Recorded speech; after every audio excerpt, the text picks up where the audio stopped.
Bonjour à tous, j'espère que vous allez bien. On se retrouve aujourd'hui pour une toute nouvelle vidéo qui sera consacrée à mes favoris de l'année 2021. Il y aura des films, des séries, en revanche il n'y aura pas de littérature puisqu'effectivement je n'ai pas eu de coup de cœur suffisant en termes de livres et donc je n'ai rien à vous présenter dans ce thème-là aujourd'hui. Je pense qu'il est important de revenir sur l'année 2021 sur le plan personnel puisqu'effectivement 2021 a marqué de nombreux changements pour moi.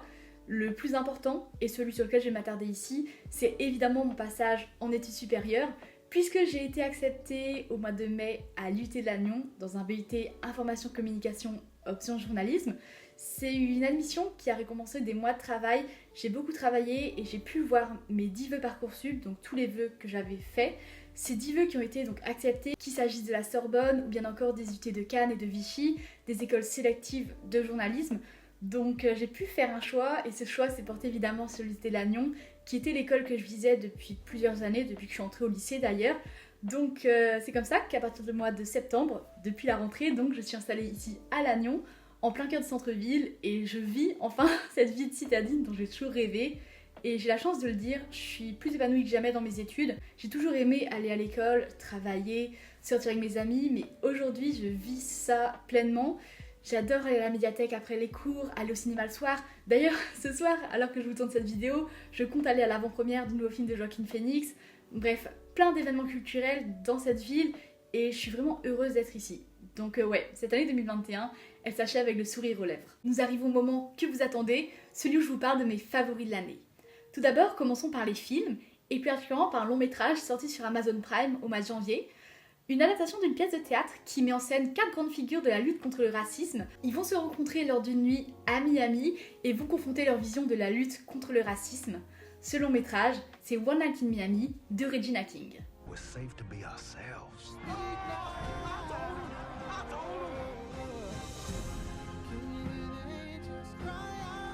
To think like we want.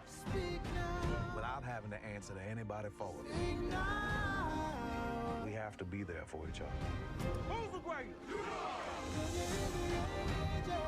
You brothers could move mountains without lifting a finger.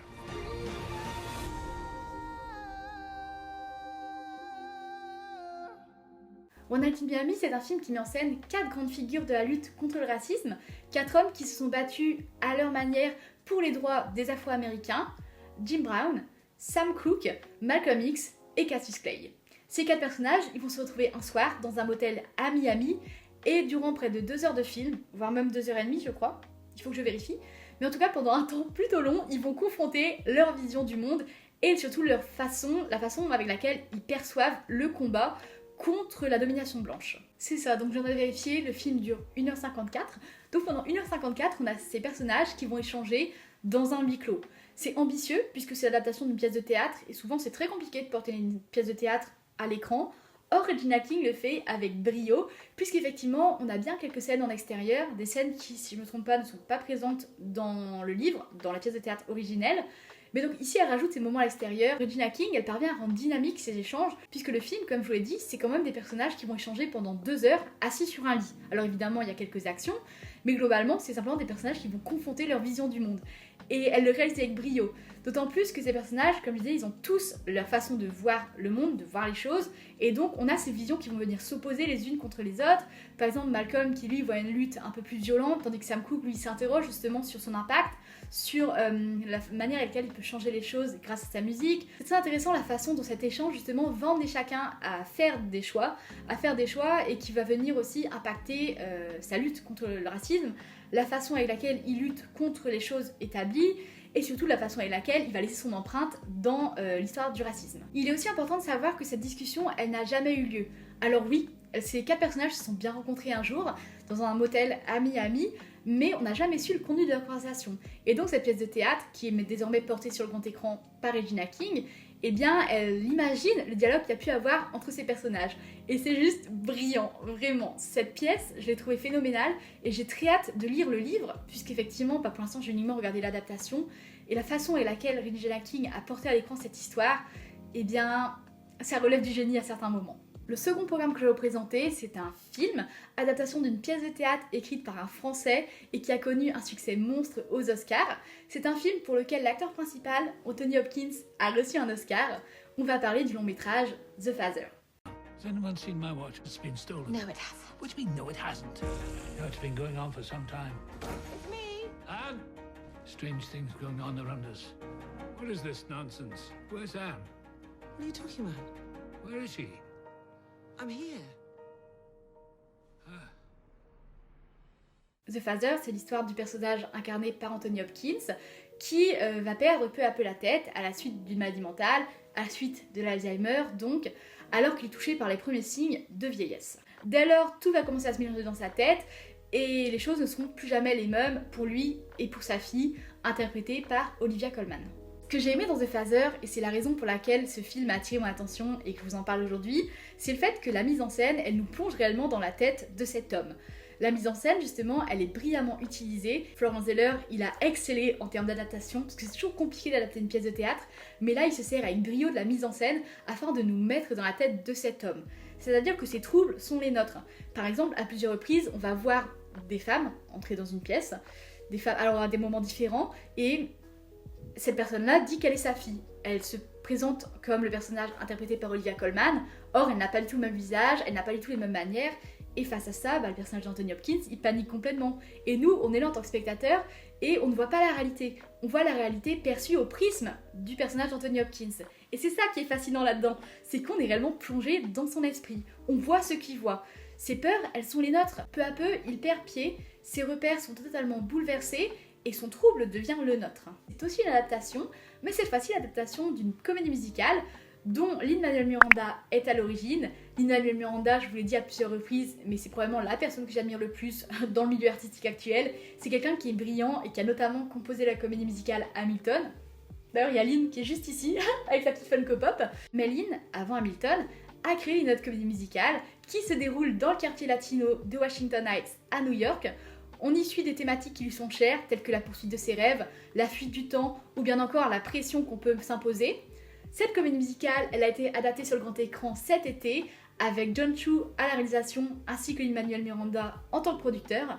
Cette comédie musicale, c'est donc In the Heights.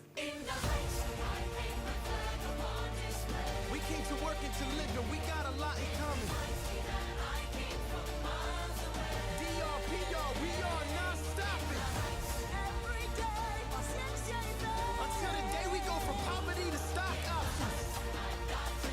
Today's all we got, so we cannot stop. This is our block. In the Heights. C'est l'histoire d'Ousnavi, un jeune homme qui tient une bodega, donc une petite supérette à New York, et qui hésite entre partir, donc retourner au pays, en République dominicaine, ou bien rester à New York avec tous ses proches. Cette interrogation, elle va le poursuivre tout au long du film. Et jusqu'au jour où une certaine somme, donc 96 000 €, vont être mis en jeu au loto et remportés par quelqu'un du quartier. Dès lors, chacun va imaginer ses rêves les plus fous s'exaucer. Nous, en tant que spectateurs, on va, à partir de ce moment-là, être transportés dans un tourbillon d'espoir et d'amour et de plein de bons sentiments. Et c'est juste un film qui est phénoménal selon moi. Cette adaptation est si brillamment réalisée. C'est-à-dire que, à l'instar d'une pièce de théâtre, ça se déroule sur scène normalement. Et donc, c'est tout aussi ambitieux d'adapter une comédie musicale parce qu'il convient à ce moment-là de repenser tous les numéros musicaux. Parce que forcément, une comédie musicale qu'on adapte au cinéma, on peut pas la laisser comme ça dans un seul décor. On est obligé de créer de nouveaux numéros musicaux, de créer de nouvelles séquences de danse, de créer de nouveaux décors surtout, et In the Heights ne déçoit pas. In the Heights, c'était une comédie musicale coup de cœur que j'ai visionnée à la toute fin de 2020, c'est pour cela que je l'avais pas mentionné dans mes favoris de l'année, mais j'attendais plus que tout cette adaptation, parce que avec John Chu à la barre, eh bien, je m'attendais à du lourd. Et effectivement, je n'ai pas été déçue, c'est brillamment exécuté, et de toute façon, vous l'avez vu dans l'extrait que je vous ai passé, c'est une comédie musicale qui déborde de joie, de bonnes ondes, et qui donne juste envie de poursuivre ses rêves une fois qu'on a fini à regarder. Lorsque vous n'allez pas bien, je vous recommande In the Heights, parce que c'est clairement le genre de film qui vous redonne le sourire. Et c'est l'avant-dernier, c'est aussi l'adaptation d'une comédie musicale, et c'est à ce moment-là qu'on va voir que la subjectivité intervient, puisqu'effectivement, vous l'avez constaté, mais ici je parle uniquement des longs métrages qui moi m'ont marqué à titre personnel, je ne parle pas des meilleurs longs métrages de l'année, et c'est quelque chose que vous allez voir de toute façon avec le long métrage dont je m'apprête à vous parler, qui est mauvais. Objectivement parlant, il est mauvais ce long métrage, mais moi c'est un long métrage qui m'a tant marqué et qui m'a tant bouleversée que je voulais absolument vous en parler, même si je ne vous le recommande pas. Concrètement, je ne vous le recommande pas. En revanche, je vous en parlais parce que pour ma part, c'est un film qui m'a quelque peu chamboulée et dont j'ai écouté les musiques pendant plusieurs mois. Il s'agit donc de la comédie musicale Dear Evan Hansen. I never meant to make it such a mess. I have to tell them. C'est l'histoire d'Evan, un jeune homme qui ne parvient pas à trouver sa place dans ce monde. C'est un jeune homme qui est malheureux, qui n'a pas d'amis et qui, sur les conseils de son psychologue, décide de s'écrire des lettres à lui-même. Mais l'une de ces lettres va se retrouver entre les mains de Connor, l'un de ses camarades de classe.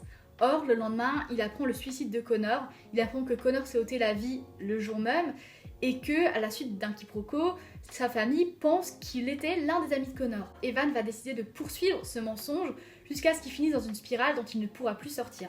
Dear Evan Hansen, comme je vous le disais, c'est une œuvre qui est fondamentalement mauvaise. C'est une œuvre qui n'est pas bonne en termes de qualité, puisque tout d'abord elle adapte mal la comédie musicale. En effet, vous l'avez entendu au synopsis, c'est une comédie musicale qui est sombre, c'est une comédie musicale qui parle de thèmes difficiles, tels que la solitude, la dépression, le suicide, bref, beaucoup de troubles donc, et beaucoup surtout de thématiques qui sont lourdes à aborder. Mais ce qui était brillant dans la comédie musicale, c'est que justement on avait quelques moments dans lesquels le fantôme de Connor venait hanter Evan et qui rajoutait une petite touche comique. Et surtout ça permettait aussi à Evan de se remettre en question. Le problème c'est que dans l'adaptation, déjà, il n'y a pas ces moments de remise en question. Ce qui fait qu'on voit Evan qui s'enfonce dans son mensonge, mais on ne comprend pas pourquoi. Alors moi j'ai vu la comédie musicale, donc forcément ces dérives, on va dire scénaristiques, moi j'en tenais pas forcément compte, parce que je savais qu'Evan il éprouvait des remords à travers ce que j'ai pu voir dans la comédie musicale. Mais en regardant le film, on a l'impression qu'Evan est un personnage odieux, un personnage qu'on a envie de détester. À ce moment-là, lorsqu'on regarde le film, Evan, le héros, pourtant, lui, il devient un anti-héros. Il devient un personnage qu'on ne peut pas supporter, puisqu'à aucun moment, il ne remet en question ses actes. Ouais, je suis un peu déçue de vous le dire, parce que même si c'est un coup de cœur, je peux pas m'empêcher de me dire que désormais, Dear Evan Hansen, j'apporte plus Yo dans mon cœur qu'auparavant. Donc, je suis un peu perplexe, c'est vrai que ça fait assez bizarre de revenir là-dessus, d'autant plus que j'avais bien noté sur ma liste des coups de cœur l'année, et effectivement, sur le moment, ça a été un coup de cœur, mais ouais, plus le temps passe, et plus je revois à la baisse mon avis sur Dear Evan Hansen. Enfin, le dernier film, et ça en revanche, je pense que mon avis ne changera pas dessus, c'est un long métrage sorti au mois d'octobre d'un grand réalisateur qui est cette année revenu après plusieurs années d'absence sur nos écrans. Il est donc revenu cette année avec 2 longs métrages, House of Gucci sorti au mois de novembre, que je n'ai pas forcément aimé, mais au mois d'octobre, on a eu un long métrage historique, adaptation d'une histoire vraie, ou en tout cas qui romance une histoire qui a réellement eu lieu au Moyen-Âge, dans lequel on nous présente un viol vu de 3 points de vue différents. Il s'agit du retour de Ridley Scott sur nos écrans dans le cadre du film The Last Duel. I am telling the truth. The truth does not matter. There is only the power of men. This should be settled quietly. I'm innocent! I request a duel to the death. If you lose, your wife will suffer dire consequences. One of us has lied. Let us let God decide. You do not believe me. I am risking my life for you. You are risking my life so you can save your pride. The Last Duel, c'est l'histoire de Dame Marguerite, une jeune femme qui vit avec son mari, Jean de Carouge, interprété par Matt Damon, mais qui prétend avoir été violée par l'ami de celui-ci, Jacques Legris, auquel Adam Driver prête ses traits. Ce qui est brillant dans The Last Duel, et vous le voyez à mon sourire, c'est le mode de narration. C'est un mode de narration qui relève du génie, puisqu'effectivement, le long métrage est découpé en 3 parties, dont chaque partie correspond au point de vue d'un des personnages. Donc le film s'ouvre avec le point de vue de Jean de Carouge, qui lui n'a pas cité au viol, donc on a un point de vue assez neutre pour commencer. Puis on a la version de Jacques Legris, le prétendu violeur, avant de finir par celle de Dame Marguerite. Et donc on a tous ces points de vue, et ce qui est intéressant c'est de voir à quel point les scènes vont différer. Alors c'est des détails qui sont minimes, mais les scènes vont être différentes à chaque point de vue. Chaque personne n'aura pas vu la scène de la même manière. Et donc on va avoir ces 3 visions différentes qui vont venir s'opposer et construire une sorte de puzzle. C'est ce qui montre aussi la complexité du viol à l'heure d'aujourd'hui, puisqu'effectivement, la parole de la victime est toujours remise en cause. Et il est triste de constater que les femmes, aujourd'hui, lorsqu'elles sont violées, subissent le même regard que celui que Marguerite a pu avoir au Moyen-Âge. Pour finir, nous allons nous intéresser aux séries. La première, c'est évidemment les studios Marvel, qui ont décidé d'investir le petit écran en proposant leur toute première série liée à leur film. L'objectif, c'est d'étendre leur univers sur le petit écran en mettant en scène des personnages secondaires, tels que Loki, Wanda, Vision ou bien encore Clint Barton. Tous ces personnages, c'est des protagonistes qu'on ne voit pas tant que ça à l'écran et qui ici bénéficient d'un développement qui s'étale sur plusieurs épisodes. L'objectif de ces séries donc c'est de développer des personnages secondaires mais aussi de préparer le futur des films. Ces séries elles sont intrinsèquement liées à l'univers Marvel au cinéma et souvent ce que j'apprécie dans ces séries c'est qu'elles ont des tentatives, elles tentent des choses en termes de mise en scène, en termes de narration. On a par exemple WandaVision qui rend hommage à plusieurs décennies de télévision, Loki qui a une proposition narrative assez intrigante, ou encore The Falcon and the Winter Soldier qui reprend les codes du film d'espionnage. C'est des programmes qui tentent des choses... Ah non, ça s'est éteint. Bon, tant pis, on va faire sans la lumière. Et c'est ce que j'apprécie dans cet univers Marvel qui, selon moi, devient de plus en plus classique au niveau de sa formule. Quand on prend les films Marvel qui sont sortis cette année, ils respectent tous le même schéma narratif, et mis à part Eternals qui avait des propositions visuelles inédites, eh bien il n'y a pas grand chose à sauver de cette année sur le grand écran. Je viens de remettre la lumière, normalement ça devrait être bon. Elle est en charge actuellement, en espérant qu'elle ne s'éteigne pas cette fois-ci. On va parler donc de la toute première série Marvel sortie sur le petit écran, WandaVision. It's a sitcom. Starring 2 Avengers? It's a working theory. Well, I know the apron is a bit much, dear, but I am doing my best to blend in. Hello, dear. Hiya, kids. Hi, kiddos. Life moves pretty fast out in the suburbs. I think something's wrong here. Should we just take it from the top? C'est l'histoire des super-héros Wanda et Vision, un couple qui décide de s'installer dans une petite ville des États-Unis. Dès lors, ils vont essayer de vivre une vie normale, quelque chose qui est plutôt compliqué lorsque l'on est un super-héros. Ce qui est intéressant dans cette série, c'est sa proposition artistique. Le fait que cette série décide de rendre hommage à plusieurs décennies de télévision, de façon à ce que chaque épisode représente donc une décennie à la télé et reprenne les codes de cette époque. Par exemple, les 2 premiers épisodes sont en noir et blanc. Et puis au fur et à mesure, on avance dans le temps jusqu'à finir par les années 2010. C'est très intéressant en termes de proposition visuelle parce que ça nous permet d'avoir des costumes adaptés donc à chaque époque, une colorimétrie différente aussi à chaque épisode.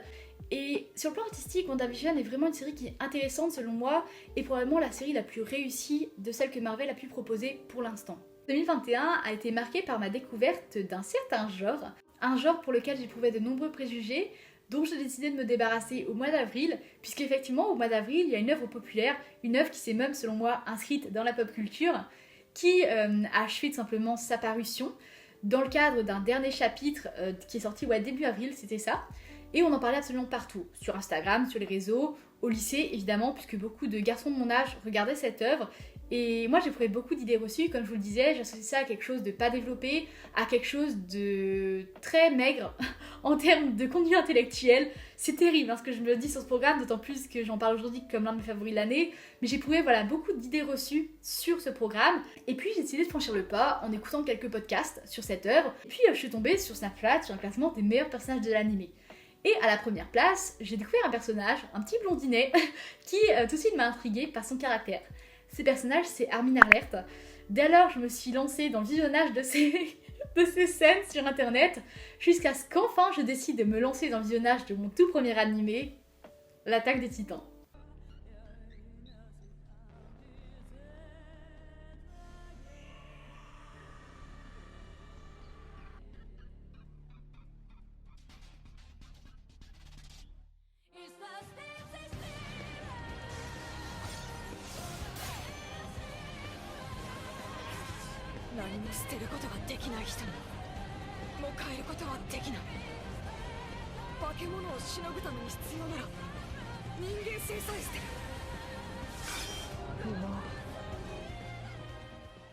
Tout commence par les titans. Les titans, ce sont des créatures mangeuses d'hommes qui contraignent l'humanité à s'enfermer entre des murs dans des villages fortifiés. L'objectif, c'est évidemment d'être protégé de ces créatures qui n'hésitent pas à se jeter sur le moindre homme qu'elles trouvent afin de le dévorer. Pour combattre ces créatures, on a des bataillons militaires qui s'aventurent au-delà des murs afin d'exterminer les titans. Notre personnage principal, c'est Eren Yeager, un garçon qui rêve d'héroïsme et qui désire intégrer le bataillon d'exploration. Un désir qui va être renforcé et qui va être surtout dominant, lorsque son village va être envahi par les titans et que l'un d'entre eux va dévorer sa mère. C'est alors qu'il va décider d'intégrer le bataillon d'exploration, donc la principale escouade militaire. J'ai déjà évoqué mes réticences, mais je le dis une nouvelle fois, en regardant l'Attaque des Titans, je craignais de tomber sur un programme bourré d'action, avec plein d'explosions et surtout sans réel fond narratif. Mais ce que j'ai découvert en regardant l'Attaque des Titans, c'est bien plus profond. Les titans, ici, ne sont qu'un prétexte à développer des intrigues géopolitiques, à développer des conflits entre différents États, et surtout à mettre en avant l'espèce la plus dangereuse à laquelle l'humanité n'a jamais été confrontée, elle-même. Ici, les réels méchants, ce ne sont pas les titans, mais bel et bien les hommes eux-mêmes. Les titans, c'est simplement, comme je l'ai dit, un prétexte. C'est une façon de mettre en avant la cruauté des hommes et la façon avec laquelle ils se détruisent inévitablement entre eux. C'est quelque chose qui s'accentue encore plus à partir de la saison 4, où les notions de bien et de mal, elles sont définitivement confondues. L'attaque des titans, contrairement à ce que je pouvais penser, ce n'est pas une œuvre dans laquelle des gens vont se battre avec des épées contre des méchants monstres, non. L'attaque des titans, c'est avant tout une tragédie. Une tragédie dans laquelle chacun tente tant bien que mal de survivre dans un monde hostile. Enfin, dernier programme, qui est donc aussi un animé, c'est un programme qui m'a transcendé. Et si je le mets à la fin, c'est simplement parce que c'est mon plus grand favori de l'année. Voilà, je le dis, ce programme, c'est mon plus grand favori de l'année. Je n'ai jamais, je pense, été autant omnibulée par une série, puisque effectivement, moi je suis quelqu'un qui ne revisionne pas les séries. Voilà, autant je revisionne mes films préférés, autant les séries, je ne les regarde jamais en double. Et pourtant, cet animé, eh bien je peux vous assurer que j'ai regardé sa première saison, donc la seule sortie à ce jour, en boucle. Mais parce qu'une image vaut mieux que 1000 mots, on parlera plus en détail ensuite de ce coup de cœur que représente Jujutsu Kaisen.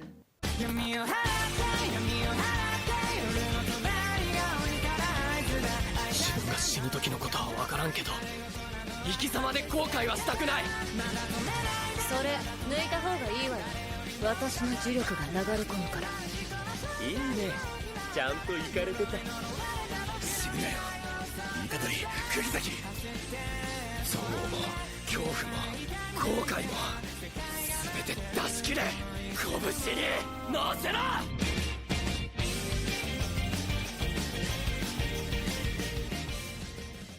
Jujutsu Kaisen prend place dans notre monde actuel où les émotions négatives des humains créent des fléaux.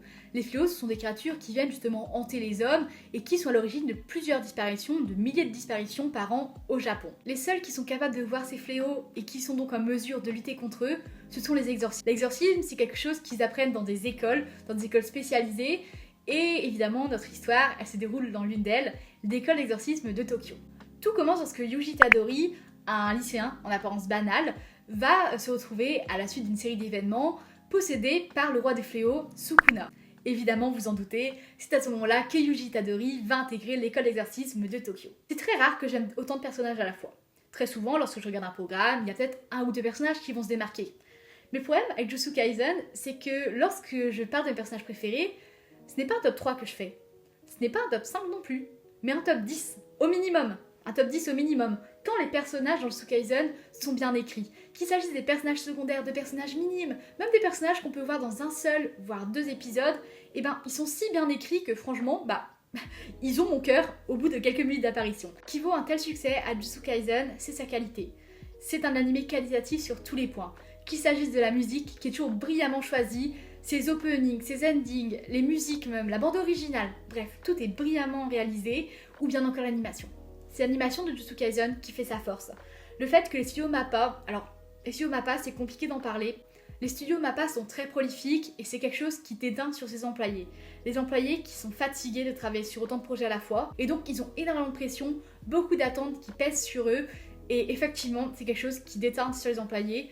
Donc les studios MAPPA, oui, c'est un travail de qualité, ils sont extrêmement doués, mais si c'est au détriment de ses employés, c'est bien plus difficile à accepter. Pour finir sur Jujutsu Kaisen, et ça me permet de faire une transition directement vers la conclusion, c'est une œuvre donc qui devrait atterrir sur notre grand écran cette année.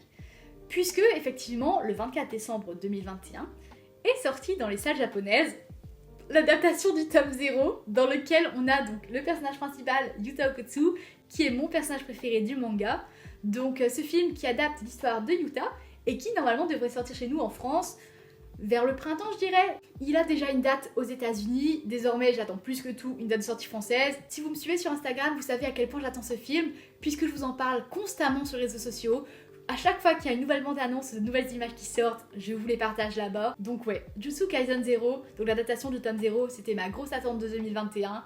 Et bien, je peux vous dire que pour 2022, l'attente s'est encore plus accentuée. C'en est tout pour cette vidéo, j'espère qu'elle vous a plu. Ça a été un bonheur de me replonger dans toutes ces œuvres qui ont marqué mon année. Même si j'ai revu certaines à la baisse, je pense évidemment à Dear Evan Hansen. Eh bien, il n'empêche que ces œuvres, à un certain moment de ma vie, elles m'ont marqué, elles ont été un coup de cœur qui m'a hanté pendant plusieurs jours, et c'est la raison pour laquelle je voulais absolument vous en parler aujourd'hui. N'hésitez pas à mentionner vos coups de cœur de l'année en commentaire, ça m'intéresse, et sur ce, je vous dis à la prochaine.